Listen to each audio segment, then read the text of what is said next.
Ayan, nailagay ko na sa lagayan niya.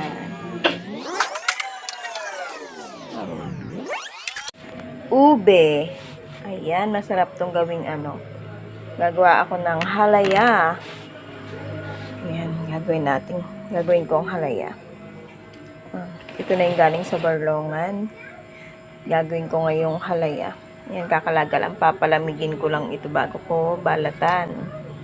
Saka yung mga binabayad ng apartment, yung bayad ng apartment, ginamit nila DJ, nila Palas.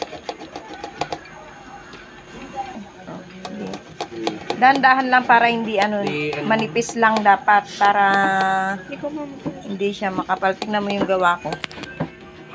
Ayun oh, manipis lang. Para hindi buo-buo.